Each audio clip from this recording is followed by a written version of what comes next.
Hi, this video is to help our teachers understand what the Leap 360 diagnostic is all about and where to find the resources. We're not going to go through every little piece of the Leap 360 diagnostic, but just define where you can go to find the resources so that you'll be up to speed by the time we actually sit down and meet about it and get your class ready to take a test. So I'm going to go to open a Google browser. And just depending on where you're going, you can go straight into louisianabelieves.com. I'm going to go to my website, which a lot of you have bookmarked anyway, and go to the Department of Education. Down in the quick links, at this time there is a Leap 360 link, but you know how these quick links change a lot. Later on, if you just put in Leap 360 in the search bar, you'll pull up the site, and this is everything you need to know about the Leap 360. Up here at the top, it's a teacher's guide to Leap 360. You probably want to go ahead and click and download this guide. It is 48 pages long, so you want to download it and save it to your computer. If you print it out, then you don't have access to all of these links right here. So I would download it to your computer. If you have a little trouble doing that, let me know, I'll come help you. But this is an exhaustive list of information. And you know, sometimes people will criticize items that the state puts out, you know, and of course some things it's deserved. But often people will criticize what they don't quite completely understand. So if you'll go through and look at this, you'll kind of get an understanding of when and why and how and all of that stuff, okay? So a teacher's guide to Leap 360, go ahead and click on it, download it, and I know I'm not gonna say in your spare time because no one has spare time, but please make some time to go through that. Down at the bottom of the page, you know, right past the real nice graphic that kind of explains out everything. At the bottom of the page, you have Diagnostic, Interim, K2 Formatives, and Eagle. Over here on Eagle, we'll just mention it quickly. There are some quick start guides on how to do Eagle slightly differently than what we've been used to, because it has changed how you create tests and things such as that. We all know that Eagle has gone through a little bit of a change over the past year or two.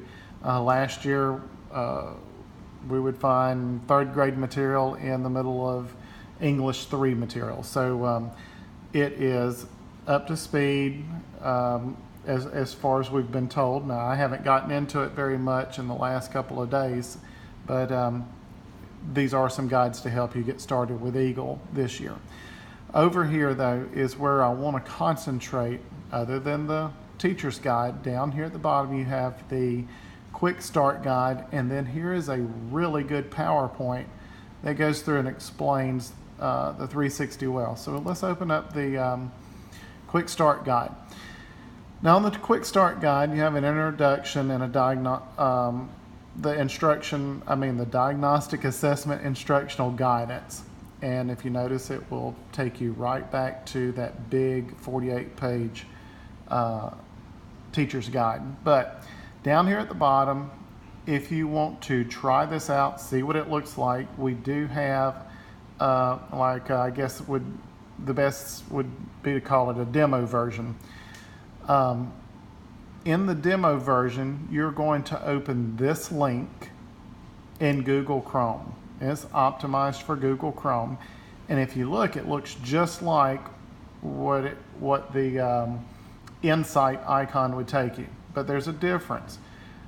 In this demo version, you do not use Insight, so don't go to a lab and click on the Insight icon to use the demo version. Only use the Insight icon for the actual diagnostic test.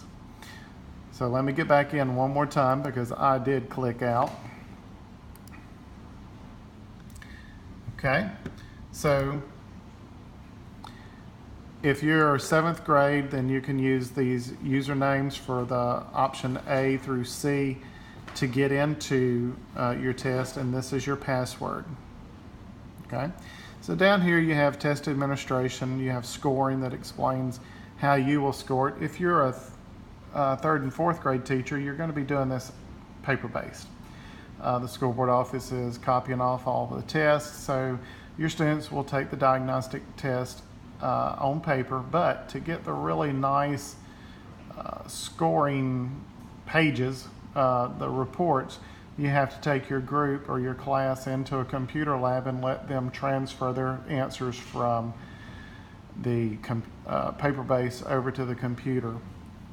And then very soon, I think it's within 24 hours, the reports will be ready for you. So make sure you go through this quick start guide. So let's go back one.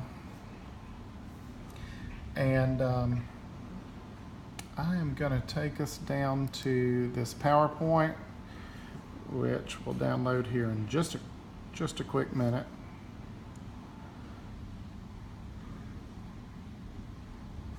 And on the PowerPoint, we'll just skim through it for a second. On this PowerPoint, you're going to see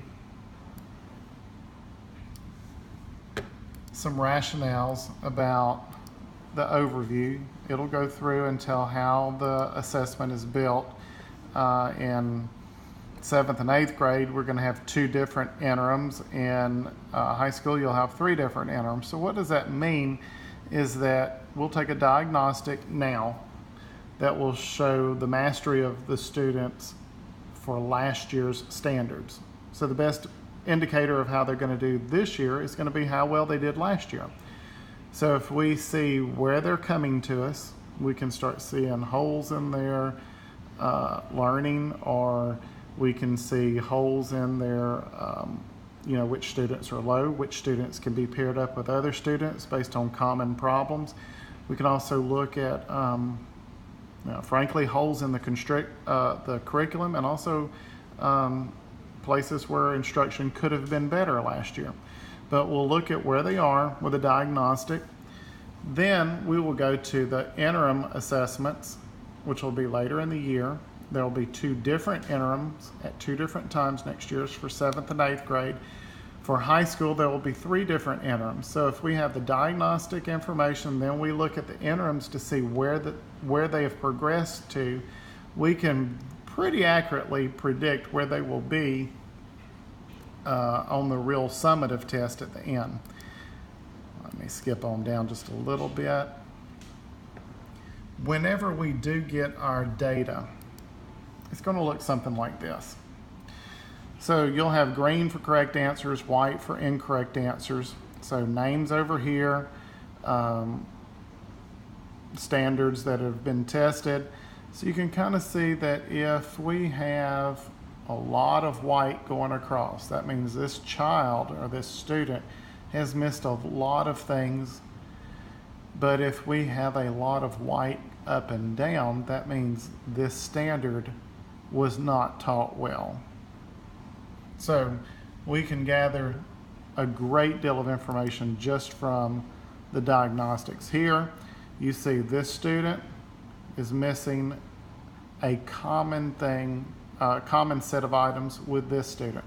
That means this student and this student are very good candidates to group them together for RTI services and remediation. We're going to probably use a lot of this diagnostic to really reteach a lot of information. So let me get out of this one and we'll get back to this page. Again, to find this page, you can go to LouisianaBelieves.com and click on Leap 360. Now, in just a little bit, by the time you get this video, I'll have that same thing, LouisianaBelieves.com will be in this location where you can click on it and it will take you to the page. And of course, the video that you're watching right now will be hosted right here. Okay, so have a good day. We will get together with the teachers that need to work on this. We'll get together and make this make sense and get all the questions answered. And we'll get some diagnostic tests done for these kids so that we can better teach them. All right, thank you.